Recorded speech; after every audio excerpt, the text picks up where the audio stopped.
Sir గారికి మన ఊరి పేరెంట్స్ తరఫున ప్రత్యేక ధన్యవాదాలు తెలుపుతున్నాను. ఒకటి ఏంటి అంటే మీరు చదువుకునే పిల్లలు ఫోన్ అనేది యూజ్ అనేది చాలా వేస్ట్. అది ఒక నా అభిప్రాయం. ఒకటి చెప్పడానికి వచ్చిన ఫోన్ అనేది తల్లిదండ్రులు కూడా కొంచెం పిల్లలకి ఇవ్వకండి. ఆ ఫోన్తోనే ప్రాబ్లం అవుతుంది. చదువు కూడా వాళ్ళు పక్కదోవలు పడుతున్నారు. దాన్ని కొంచెం అందరు దృష్టిలో పెట్టుకొని ప్రత్యేకంగా తల్లిదండ్రులు ఫోకస్ చేయాల్సిందిగా నేను కోరుకుంటున్నాను. Thank you.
అది నేనే రాసిన.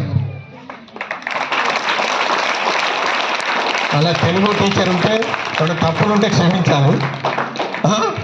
క్రీడలు ఎట్లయిపోయినాయంటే మెడలు వంచి తొడలు బిగించుకొని కండరాలకు ఏమాత్రం పని లేని ఆట బొమ్మలు అయిపోయినాయి. ఆటలు బొమ్మలు అయిపోయినాయి అంతే. బొమ్మలు అంటే మన గేమ్స్ ఎట్లా వాడు ఫోన్ చూస్తుంటే కిందికే చూస్తాడు.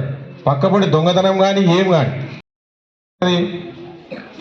నువ్వు 20 రూపాయల బాటిల్ ఎక్కుంటావా, 50 రూపాయల బాటిల్ ఎక్కుంటావా? అంటే ఎవరితో స్నేహం చేయాలా? మంచి మనుషులతో స్నేహం చేయాలి. అదే బాటిల్ కాస్ట్ 50 రూపాయలు 100 రూపాయలు కూడా ఉంటుంది. అంటే నువ్వు కూడా నీ స్నేహం కూడా ఎవరైతే చెడు అలవాట్లకు ఉన్నారో గురైరో వాళ్ళతో నీ స్నేహం చేస్తే నువ్వు అట్లే తయారవుతావు. మంచి వాళ్ళతో చేస్తే మంచిగా చదువుకున్న వాళ్ళు మంచి అలవాట్లు ఉండి వాళ్ళతో స్నేహం చేస్తే మంచివానిగా తయారవుతాం. ఈ మధ్య ఎవ్వరు కూడా స్పోర్ట్స్ ఆడతలేరు. ఈ చెడు అలవాట్లు ఎందుకు గురవుతాయి అంటే మనకు ఏదైనా ఒక పని లేకపోతే అవుతుంది. చాలా మటుకు ఈ కరోనా టైంలో ఎక్కువ చెడు అలవాట్లకు గురయ్యారు. మనకి ఏదైనా ఒక పని ఉంటే బ్యాడ్ హ్యాబిట్స్ అనేటివి కావాలి.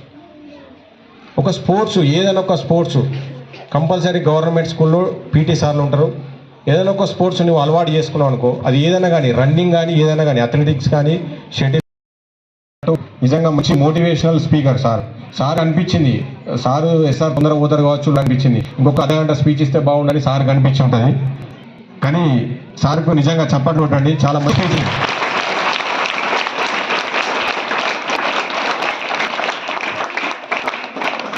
మా షీట్ ఎవరైతే ఇంకో విషయం చెప్పాలి.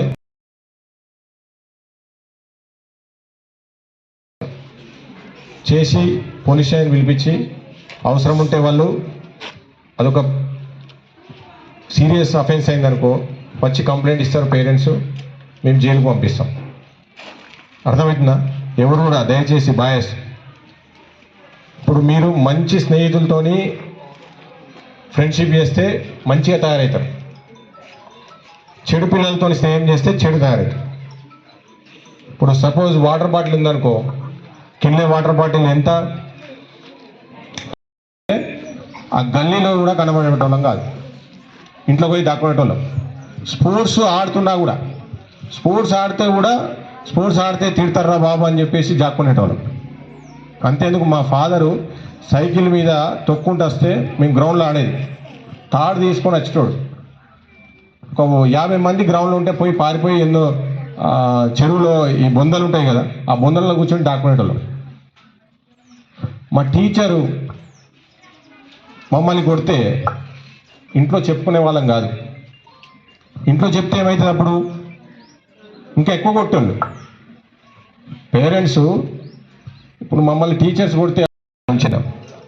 తర్వాత ఏమైంది, బాంబేలో గోవాలో విన్నాం మనం. తర్వాత ఏమైంది, హైదరాబాద్లో విన్నాం. తర్వాత కరోనా వచ్చిన తర్వాత ఎవరికి ఏం పని లేదు కదా, ఈ ఫ్రెండ్స్ అంతా ఎక్కడెక్కడో నుంచి అలవాటు చేసుకున్న ఈ గంజాయిని మన పల్లెటూళ్ళకి తీసుకొచ్చారు. నేను ఇప్పటికి చెప్తున్నా, ప్రతి పల్లెటూళ్ళలో ఉన్నది, మనం ఒప్పుకోవాల్సిందే.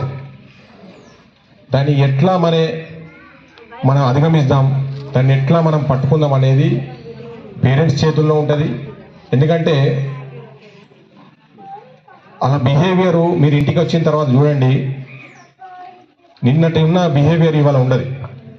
వాళ్ళు మిమ్మల్ని డబ్బులు అడగడము, లేకపోతే ఇంట్లో ఆవేశంగా మాట్లాడడము, లేకపోతే బండి మీద ర్యాష్గా పోవడము, ఏదో ఒకటి గంజాయి సేవిస్తున్న వారికి డిఫరెంట్ యాటిట్యూడ్ అనేది అలవాటైంది. దయచేసి పేరెంట్స్ గమనించాలి. ఎవరు కాదు, ఇప్పుడు పాత రోజులలో పోలీస్ వాళ్ళం అవసరం లేకుండే, ఓన్లీ గురువు టీచరు కనబడితే భయపడేవాళ్ళు. మనం మీ కొడుకు అసలే బండి అదినా, మావాడు 7th క్లాస్ 6th క్లాస్ కాళ్ళు అందంగా నడుపుతున్నాడు, గోడకోయి పట్టుకుంటాడు, ఇట్లా గద్దె ఏడుంటే ఆ గద్దె కాళ్ళు నిల్చుండి ఆపుతాడు బండి, మావాడు చాలా గ్రేట్ అంటాడు. అట్లా గ్రేట్ అన్న వాళ్ళే మా ఊళ్ళో ఏమైంది, ఇట్నే బండి నడిపోయింది అన్నట్టు ట్రాక్టర్ ఇచ్చారు. వేరే ఊళ్ళో ట్రాక్టర్ ఇస్తే ట్రాక్టర్ నడిపోయింది. ట్రాక్టర్ ఎట్లా ఉంటుంది, అది కొంచెం బ్యాలెన్స్ అవుట్ అయితే చాలా ప్రమాదం. అది అతను 9th క్లాస్ అప్పుడు మా ఫ్రెండే 9th క్లాస్ నడిపి దున్నుతా ఉన్నాడు, నాగలితా ఉన్నాడు. ఒకసారి తిప్పిండు స్టీరింగ్, ట్రాక్టర్ బోల్తా పడ్డది.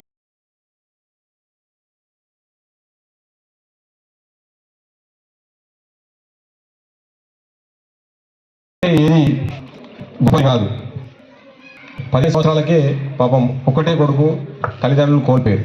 మన ఎవరిని కూడా చట్టవిరుద్ధమైన పనులు ఏముంటాయో అవన్నీ ఎంకరేజ్ చేయొద్దు. 18 సంవత్సరాలు దాటిన వాళ్ళకే బండి ఇవ్వాలి, లైసెన్స్ ఉన్నప్పుడే బండి ఇవ్వాలి. ఇప్పుడు ఏమవుతుందంటే చట్టం ఉంది, మోటార్ వెహికల్ యాక్ట్ ఉన్నది. 18 సంవత్సరాలకు బండి నడిపి ఏదైనా యాక్సిడెంట్ చేస్తే ఎవరైతే బండి ఓనర్ ఉన్నారో, పేరెంట్ కాదు, బండి ఓనర్ పక్కుడిచ్చా అతనికి చెప్పండి, మానిపియండి. ఇప్పుడు మానిపిస్తేనే భవిష్యత్తులో మంచిగా ఉంటాడు. ఒక సిగరెట్ తాగుడు అలవాటు అయిందనుకో, నెక్స్ట్ 100% గంజాయి అలవాటు అయింది. టేస్ట్ చేద్దాం రా భయ్, సిగరెట్ తాగినాం కదా గంజాయి టేస్ట్ చేద్దామని అలవాటు చేసుకుంటాడు. అది అలవాటు పోయి వ్యసనంగా తయారైంది. అలవాటు అంటే మనం 2-3 సార్లు అలవాటు అనేది లేకుంటే మనం బతకగలం. అలవాటు అనేది ఏంటంటే అది లేకుంటే మనం బతకగలం. వ్యసనం అంటే అది లేకుంటే మనం బతకలేం. గంజాయి అలాంటిదే, అది లేకుంటే బతకడు. మర్డర్లు చేసిన వాళ్ళు, మనబాలు చేసిన వాళ్ళు, ఈ యాక్సిడెంట్లు అయితే 100% ర్యాష్ డ్రైవ్ నైట్లో 11-12 దాటిందని వాళ్ళు ఏదో ఆల్కహాల్ కానీ గంజాయి కానీ తీసుకున్న వాళ్ళే ఉంటున్నారు. మీరు బండ్లు ఇస్తున్నారు, ఇంతకుముందు అమ్మాయి చెప్పుకునే వాళ్ళం కాదు. వాష్రూమ్లోకి పోయి బాత్రూమ్లో పోయి జెండు బాంబు పూసుకునేటోళ్ళం. వాస్తవం ఇది, యాంటిమెంట్ రాసుకునేటోళ్ళం. అంటే అంత భయం ఉండేది. భయం అంటే ఆ భయం అనేది దయ్యం చూస్తే మనం భయపడతాం కదా, ఆ భయం కాదు, అది గౌరవంతో కూడిన భయం. అది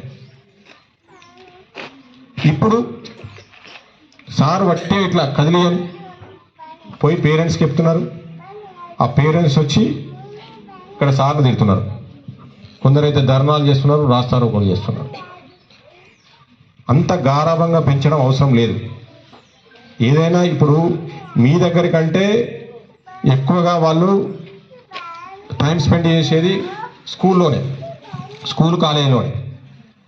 వాళ్ళు ఒక మాట 2 మాటలు అన్నారంటే అది మీ అబ్బాయో అమ్మాయి భవిష్యత్తు కొరకే, అంతేగాని ఎవరిని వ్యక్తిగతంగా వాళ్ళు దూషించరు, వారికి ఏం రాదు. దయచేసి మీరు కూడా ఏదైనా పిల్లలు తొందరగా రియాక్ట్ అయితే మీరు రియాక్ట్ కాకండి. దాని గురించి వచ్చి ఇక్కడ టీచర్స్తో గొడవ పెట్టుకోవడం, అది మీరు కూడా ఆ జనరేషన్ నుంచి వచ్చిన వాళ్ళు, మీకు కూడా అన్నీ తెలుసు. మనం ఇప్పుడు వాళ్ళను మనం ఎంకరేజ్ చేసినాం అనుకో, వాళ్ళు ఈ చెడు మార్గంలో పయనిస్తారు. అర్థమైందా? మీ దానిలోనే కొందరి వాళ్ళు ఏది అయితే అది అయ్యేటట్టు మీరు ఎంకరేజ్ చేయాలి. అది ఏమన్నా కానీ, ఏమన్నా అంటే దొంగ కానీ అది కానీ అది అనుకోకండి. ఏదైతే చట్టబద్ధంగా ఏదైతే ఉంటాయో అవే. అర్థమవుతుందా? కానీ డిస్కరేజ్ చేయొద్దు. మీరు 10th క్లాస్ చదవంగానే ఏం చేస్తారంటే, ఇక చాలరా మనకు 10th క్లాస్ పాస్ అయినాం, ఇంటర్మీడియట్ వద్దు మనకు చాలే, మనకు స్తోమత లేదనుకుంటాం.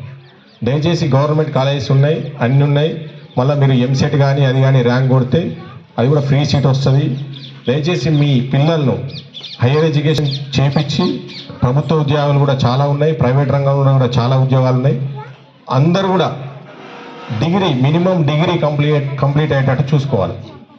డిగ్రీ కంప్లీట్ అయితేనే వివిధ ఉద్యోగాల్లో మీరు అర్హత సంపాదిస్తారు. మినిమం డిగ్రీ క్వాలిఫికేషన్ ఉంటుంది. రేపో మాపో మా కానిస్టేబుల్ కూడా 10th ఉండే ఫస్ట్, తర్వాత ఇంటర్మీడియట్ అయింది, రేపో మాపో అది కూడా డిగ్రీ అవుతుంది. దయచేసి నువ్వు ఐఏఎస్ కాదు, ఐపీఎస్ కాదు, డాక్టర్ కాదు, నువ్వు డ్యాన్సర్ అవుతా అంటే డ్యాన్సరే కావాలి, సింగర్ అవుతా అంటే సింగరే కావాలి. నా లెక్క బీటెక్ చదివి ఇంజనీరింగ్ చదివి మళ్ళా అంటే 90% ఇట్లే ఉంటారు. మన లక్ష్యం ఒకటి ఉంటుంది 10th క్లాస్ వరకు. మళ్ళీ ఇంటర్మీడియట్ వరకు బైపీసీ తీసుకునేటోడు ఎంపీసీ తీసుకుంటాడు, ఎంపీసీ తీసుకుంటాడు, బైపీసీ తీసుకుంటాడు. మళ్ళీ అక్కడ లక్ష్యం చేంజ్ అవుతుంది. మళ్ళీ బీటెక్లో ఇంజనీరింగ్ కానీ ఎంబీబీఎస్ కానీ మళ్ళీ లక్ష్యం వేరే చేంజ్ అవుతుంది. మనం చదివిన చదువు ఒకటి ఉంటుంది, మన లక్ష్యం ఇక లక్ష్యం మనం దాన్ని ఏదో ఒక ప్రభుత్వ ఉద్యోగం సంపాదిస్తే చాలరా, లేకపోతే ఏదో ప్రైవేట్ ఉద్యోగం చేస్తే చాలరా కనిపిస్తుంది. అది కరెక్ట్ కాదు. ఇప్పుడు చేయకపోతే మీకు ఏమనిపిస్తుంది? ఈడు ఎవడోరా బాబు చెండాలు ఉన్నాడు, ఇంక అంత సీన్ లేదో ఏదేదో అనిపిస్తుంది. మీకు ఫస్ట్ అతని మీద అభిప్రాయం BMW బెంజ్ కార్లో సూటు బూటు వేసుకున్న అభిప్రాయం తర్వాత 2 నిమిషాలకే ఉండదు మీకు. అంటే దీని అర్థమైంది, నువ్వెంత గొప్పవాడిగా ఎంత హోదాలుండు, నీ మాట తీరు, నీ యాటిట్యూడ్ బిహేవియరే నిన్ను నిలబెడుతుంది, నీ వ్యక్తిత్వం అనేది బయటకు చెప్తుంది. అబ్రహాం లింకన్ ఏమన్నాడంటే, హోదా అనేది నీడ లాంటిది, వ్యక్తిత్వం అనేది ఆ నీడనిచ్చే చెట్టు లాంటిది. అది ఎప్పటికీ చెరిగిపోదు, చెడిపోదు. నీ ఎంత పెద్ద హోదా ఉండదు, మనం చేసే బిహేవియర్, బాడీ లాంగ్వేజ్, క్యారెక్టర్ బట్టే నువ్వు సొసైటీలో మంచి పేరు ఉంటుంది. అంతేగాని నువ్వు ఎంత సంపాదిస్తున్నావు, సంపాదిస్తే ఏమవుతుంది, ఏదో ఒక రోజు 140 కోట్ల జనాభా ఉంటే 160 కోట్ల కనెక్షన్స్ ఉన్నాయి, జనాభా కంటే ఎక్కువ ఉన్నాయి సిమ్ములు. అంటే మనం టెక్నాలజీకి అనుగుణంగానే మనం మెదగాలి, కానీ ఎంతవరకు యూజ్ చేయాలో అది అంతవరకే యూజ్ చేయాలి. ఇప్పుడు సంస్కారం గురించి మాట్లాడినా, ఇప్పుడు సపోజ్ ఒక బెంజ్ కార్లో BMW కార్లో ఒకళ్ళు దిగుతారు, మీరు చూడంగానే ఏమనుకుంటారు? అబ్బా అని చెప్పి అబ్బా రెస్పెక్ట్ కొద్దీ ఉంటాడు కావచ్చు అని అనుకుంటారు. ఎంతవరకు నీకు ఇన్ఫర్మేషన్ ఇస్తుందో అంతవరకే నువ్వు తీసుకోవాలి, మంచి ఇన్ఫర్మేషన్. అంతేగాని నేను దానిలో గేమ్స్ ఆడతా, వేరే చూస్తా, వీడియోలు చూస్తా, రీల్స్ చేస్తా, షార్ట్స్ చూస్తా అంటే నువ్వు నీ టైంను నువ్వు కిల్ చేసుకున్నట్టు అవుతుంది. మా పాప కూడా 1 year ఫస్ట్ క్లాస్ పాప. ఇప్పుడు సార్ చెప్పినట్టు లక్ష్యాలు వివిధ ఐఏఎస్ అని, ఐపీఎస్ అని అందరు రాశారు పేపర్లో. మీరు ఉద్యోగం సంపాదించడం గొప్ప కాదు. నా ఉద్దేశం ఏంటంటే, ఎవరైనా జాబ్ కొడతారు. కరెక్ట్ మనం 2-3 years కూర్చుంటే సివిల్స్ కానీ ఏదైనా మనం జాబ్ కొడతాం. జాబ్ కొట్టడం అనేది గొప్ప కాదు. చదువుతో పాటు సంస్కారం ఉంటేనే నువ్వు విజయం సాధించినట్టు జీవితంలో. కొందరు మీరు చూస్తున్నారు పత్రికల్లో, పెద్ద పెద్ద వాళ్ళు కూడా పెద్ద పెద్ద హోదాలో ఉండి కూడా వాళ్ళు తప్పులు చేస్తున్నారు, వాళ్ళు పేపర్కి ఎక్కుతున్నారు. అది విజయం సాధించినట్టు కాదు. సంస్కారం అంటే ఏంది? మనం ఇక్కడ స్కూళ్ళలో నేర్చుకునేదే మనకు పెద్ద పెరిగినాక అదే ఉపయోగపడుతుంది. మనం స్కూలు దశలో అంటే స్టూడెంట్స్గా ఉన్నప్పుడు తప్పటడుగులు వేస్తే అది పెద్ద పెరిగిన తర్వాత ఆ అడుగు జాడల్లోనే మనం నడుస్తాం, చెడు మార్గంలోనే నడుస్తాం. ఇప్పుడు మీరు అన్నారు ఇందాక ప్రాజెక్టు వర్క్ ఇస్తున్నారు, ఫోను ప్రాజెక్టు వర్క్ ఎక్కువైతుంది అందుకే ఫోన్ యూజ్ చేస్తున్నారు అంటున్నారు. అంటే మనం టెక్నాలజీ పెరిగింది కనుక మనం దానికి అనుగుణంగానే మనం మెదగాలి. ఫోన్ వాడపోతే ఇప్పుడు మనం ముందుకు వెళ్ళలేం, మనం అభివృద్ధి చెందలేం. కానీ ఎంతవరకు ఫోన్ యూజ్ చేయాలో అంతవరకే ఫోన్ యూజ్ చేయాలి. ఇన్ఫర్మేషన్ అనేది ఫోన్ ఇస్తుంది, ఇంటర్నెట్ ఇస్తుంది, అది అంతవరకే యూజ్ చేయాలి. అందులో ఇంకా చెడు కూడా ఉంటుంది. ఏదైనా నువ్వు టెక్నాలజీ తీసుకుంటే పాజిటివ్ ఉంటుంది, నెగిటివ్ ఉంటుంది. మనం ఏదైనా కనిపెట్టిరనుకో శాస్త్రవేత్త, దానికి పాజిటివ్ ఉంటుంది, నెగిటివ్. అప్పటి ముఖ్యమంత్రి వైఎస్ఆర్ చేతుల మీదుగా రాష్ట్ర ఉత్తమ ఉపాధ్యాయుడు తీసుకున్నారు. స్పోర్ట్స్ కోటా కింద మా డాడీ స్టూడెంట్స్ ఒక 70 నుంచి 80 మంది మా డిపార్ట్మెంట్లో కానీ ఆర్మీలో కానీ వివిధ డిపార్ట్మెంట్లో కానీ జాబులు పొందారు. మీరు జగిత్యాల కరీంనగర్లో చూసుకుంటే దాదాపు పోలీస్ డిపార్ట్మెంట్లో ఉన్న కానిస్టేబుల్స్ కానీ వాళ్ళు కానీ మా డాడీ స్టూడెంట్సే ఉంటారు. అంటే మా ఫ్యామిలీ ఎప్పటి నుంచో సొసైటీకి అంటే సర్వీస్ వివిధ రూపంలో చేయాలని చెప్పేసి మా బ్రదర్ కూడా ఎస్ఏ, మేమిద్దరం ఎస్ఐలమే. సర్వీస్ ఓరియంటెడ్గా మేము వచ్చినాం. అదే మా డాడీ గారు కానీ సార్ మీరు వచ్చి, ఎందుకంటే ఈ రోజుల్లో చాలామంది స్టూడెంట్స్ కానీ యూత్ కానీ చెడిపోతున్నారు వివిధ కారణాల వల్ల, మీరు వచ్చి స్పీచ్ ఇవ్వాలి సార్, మోటివేషనల్ స్పీచ్ అంటే నాకు నిజంగా చాలా సంతోషం అనిపించింది. ఎందుకంటే మా ఫాదర్ కూడా రిటైర్డ్ హెచ్ఎం, పీజీ హెచ్ఎం. నేను ప్రైవేట్ స్కూల్లో చదివినా కానీ స్పెండ్ చేసిన టైం అంతా గవర్నమెంట్ స్కూల్లోనే, మా డాడీ స్కూల్లోనే. మా డాడీ ఫిజికల్ డైరెక్టర్గా 30 సంవత్సరాలు చేసి తర్వాత 8-9 ఇయర్స్ పీజీహెచ్ఎంగా చేసి రిటైర్డ్ అయ్యాడు. మా ఫాదర్ గురించి ఒక 2 విషయాలు చెప్పుకోవాలా. ఓటు హక్కు వినియోగించుకోవడం లేదు. ఎట్లా అంటే మనం చూసినాం హైదరాబాద్లో